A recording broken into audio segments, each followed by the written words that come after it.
Hello बच्चों, let's read the question.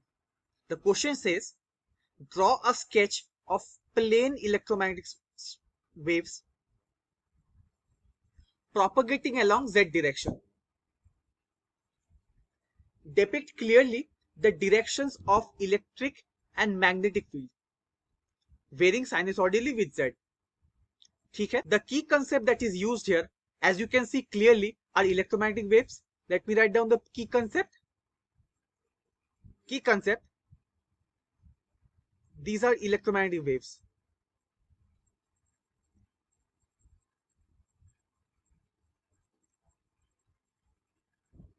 ठीक है, तो यहां पर इस डायग्राम को ड्रॉ करने के लिए एक छोटा सा फॉर्मूला है, उसको आपको जानना है. मैं मान लेता हूं जो एस कैप है, ये एस कैप मैं जो लिख रहा हूं, this is unit vector along the direction of propagation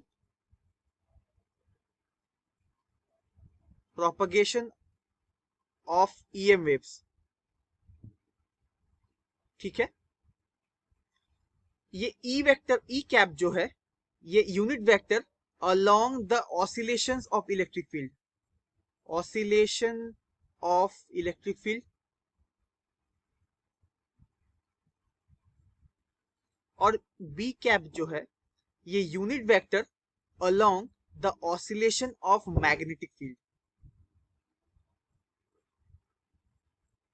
There is a very beautiful formula and this formula says S cap जो होती है equals to E cap cross B cap. यहां पर आप ध्यान से देखें तो हमें S cap जो दिया हुआ है, S cap ये K cap है. क्यों? क्योंकि इलेक्ट्रोमैग्नेटिक वेव z एक्सिस में मूव कर रही है, ये दिया हुआ है क्वेश्चन में.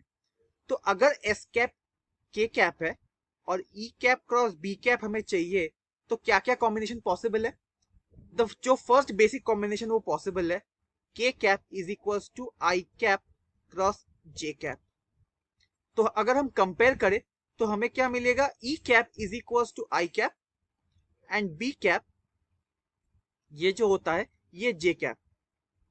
इसका मतलब इलेक्ट्रिक फील्ड वेक्टर जो है वो एक्स एक्सिस की तरफ ऑसिलेट कर रहा है, बी जो मैग्नेटिक फील्ड वेक्टर है वो वाई एक्सिस की तरफ ऑसिलेट कर रहा है.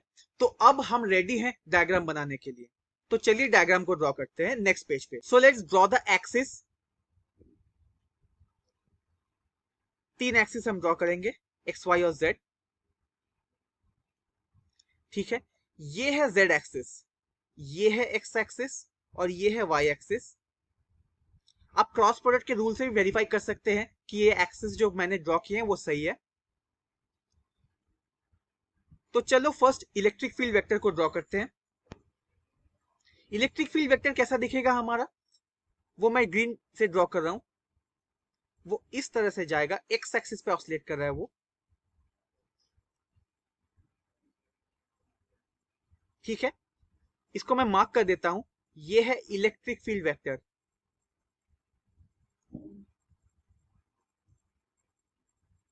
अब मैं मैग्नेटिक फील्ड वेक्टर को ड्रॉ करूंगा. तो मैग्नेटिक फील्ड वेक्टर कैसा होगा? वो वाईजेड प्लेन में होगा इस तरीके से. ध्यान से, ये वाईजेड प्लेन है.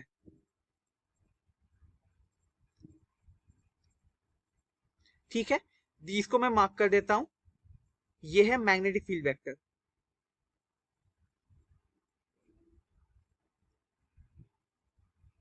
आपसे यही डायग्राम मांगा गया है. I hope you have understood the solution. Best of luck.